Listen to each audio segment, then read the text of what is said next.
bagak manan. Taon ti tao, dagijay galad ko kakabsat nga hanap pasapol iti mata kita. Agda siguro mo ti makikita ti ako nga basit saya ti ti pusok taapi aning nga dawa tut may good kakabsat. Ang tao kasi kagaya rin ng mga bad spirit. Kung ano yung kilos at galaw ng isang tao, doon sila nakabase. Doon sila pumapasok sa mga taong nakikita nila na kayang-kaya nilang pasukin. Ngunit ang Diyos, anuman ang ating kalagayan sa buhay, anuman ang ating itsura, at daman nagadalan tayo, winusaan kakabsat, nasingpot tayo man winusaan. Na makita iti ako, itunog, iti puso, ti may isang tao, di jay. Ang Diyos ay hindi niya pinipili ang mga perpekto at matutuwid na tao, kundi ang pinipili niya higit sa lahat, mga kapatid ko, ay yung handang sumunod, yung willing magbago, yung willing sundin ang ipinag-uutos ng ating Panginoon. Ang sabi niya nga dito, hindi lahat ng naglilingkod sa Diyos ituunog ti paggigimungan ket pinili iti Diyos nga agbalin nga kagawad na, agbalin nga tropa na, agbalin nga lingkod na. Kitaan tayo kakabsat, lupod-lumot lang nga si tayo ket pinili na tayo ti Apo. Isot ko na dagiti napaten nga espiritu nga umay kada tayo, so kimatin nyo dagiti bagbagyo kung nanahan tayo nga si kimatin iti bagi ti pada tayo nga tao. Ngayon, ang hinihirang ng ating Panginoon, mga kapatid ko, ije tayo nga maadal dire, na tayo. Pinili na kita nga talaga iti ako. Kung ikaw ay nananatiling tapat, matibay at matatag, ngahan nga man nagsusui, kakabsat, nga dalabasit ngahan na kinayat, ag-resign ako. So, Hanak ko naggimong, no, daginilaw da, lalo dagiti awat, dagiti medium, maden dirikrik na dan, tati kaya dan maitan. So, hindi ka pinili ng Diyos, kundi pinili ka lang ng tao. Pinili mo yung kaparaanan na yon kung paano ka maglingkod sa Diyos sa pamamagitan ng gusto mo. Maglilingkod tayo sa Diyos sa pamamagitan ng gusto ng ating Panginoon. Dahil ang mga hinirang ng Diyos ay ang mga taong mga kalagayang ang kanyang pangunahing tungkulin na hinirang ng ating Panginoon ay upang magbunga ng mga gawang kabanalan. Ito rin yung mga salita ng ating Panginoong Hesus nung hinirang niya ang kanyang mga apostol, mga kapatid ko. Kaya't yung tema ninyo sa pamamagitan ng kapangyarihan at pag-ibig ng Diyos, ang kanyang mga pinili at hinirang ay mananatiling lingkod niya. Sabi niya dito sa 1:15-16, ako'y hindi ninyo hinirang, ngunit kayo hinirang ko, at aking kayong inihalal upang kayo magsiyaon at magsipagpunga, at upang manatili ang inyong bunga, upang ang anumang inyong hingin sa Ama sa aking pangalan ay maibibigay sa inyo. Di ba kakabsat? Di kaya kalaban na, siya ti Vice President. Awan kalaban ko. Lord, isnad mo kanya, dahil nga posisyon, may palubos nga dahil laban da kanya. In-nominate da ni Hermano Jojo, nag-decline. In-nominate da ni Kumari Gausi, nag-decline. Huwag na talaga dahil ito yan. Praise the Lord. Amen. Amen. Sa akin na talaga ito, kung uray niya kukunin, tadla kanya ako. Isa nga, kakabsat, kadwaundak, sama-sama tayong lahat, kadwaunda kami, nga Hong Kong chapter officers, pero alam niyo mga kapatid ko, ganito ang hiling ko kay Lord. 3 nights before election, Lord, kung para sa akin ito, pagkalooban mo po ako ng mga mabubuting espiritong alagad mo.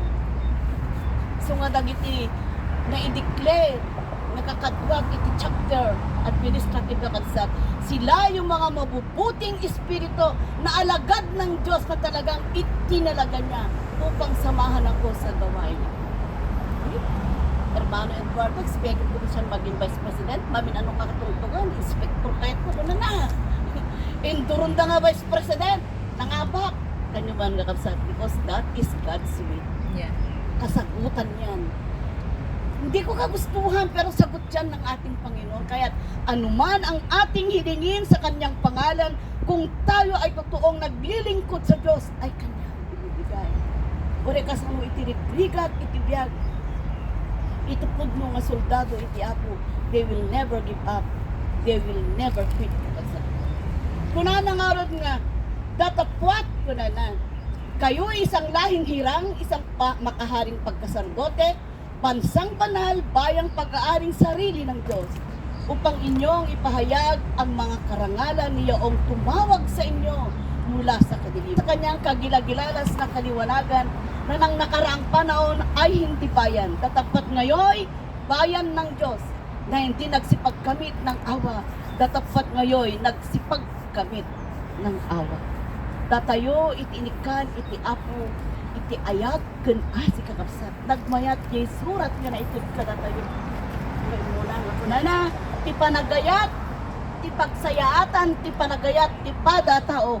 Yan ang gusto ng ating banal, na ang kanyang mga hinirang, ang kanyang mga pinili, ay mamunga sa pagpapakabanal. Dahito iti ayat. Nagmayat, na ipambungad yung napatay ni Espiritu katatayo, ti panagayat, ti pada at tao. Tano at kanya tayo, iti panagayat, ti pada tayo nga tao. Han tayo, awanan ti marik na tayo nga hatred. Awan ti marik na tayo nga masin. Uri awan ararami di tao nga dakis ket. Di parang masursurong ka na tayo. No da nagipasan, tayo tilasag na di dayon. Awan di ti ayan, kakabsat. So pag may mga anak ko na imod kakabsat ko nga, during those days before pandemic, ang spiritual committee, apura kami unay, para kaming hinahabol ng oras. No ape nga apuraan mi nga lipasan iti trabaho iti no ape nga naggagutak mat nga agipos iti mediumship activities. No ape nga naggagutak mat nga agipos kadagiti faith in doctrine activities. Yun pala darating ang araw nga awanon ti maipos. Ngayon may throwback. Yun pala ang ibig sabihin, Lord. No ape nga naggagutak nga agipos taputi kasta kayong mga newcomer ng Hong Kong chapter at dati makikita yung nga naaramidan mi ipinaglabas. Because since pandemic, nang rugi 2018 kakabsat, natigil ang seminar. Lahat ng seminar UECFI all over the globe in Pasardeng iti General Center. Yung stuck na doon. April 2018, wala ng seminar. Dumating ang rally, dumating ang pandemic, wala na. Wala ng activities. Dati previous administration, wala ring spiritual activities. So, kanayon nga agsublit itropa, anya ko na dagiti newcomer. Ang saya-saya pala ng Hong Kong chapter nung araw, bakit ngayon wala na? So, maraming salamat. Although, dagiti impopos ko, hindi nakabsat, nagkaroon ti negative feedback, dagiti nakabsat, dayaw itilasad. So, kano nga nagkagadag, nagipopos na dayaw ko tilasad.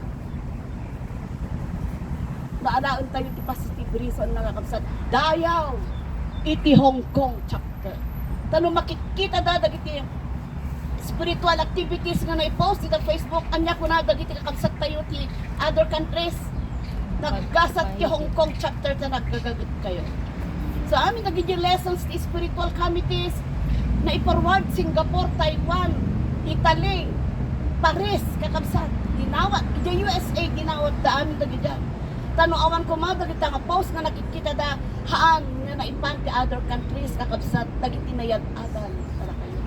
Kadto yung administrasyon, new era, new administration of Hong Kong chapter, iti aim tayo kakabsat, administrative aim to train more young leaders for the future.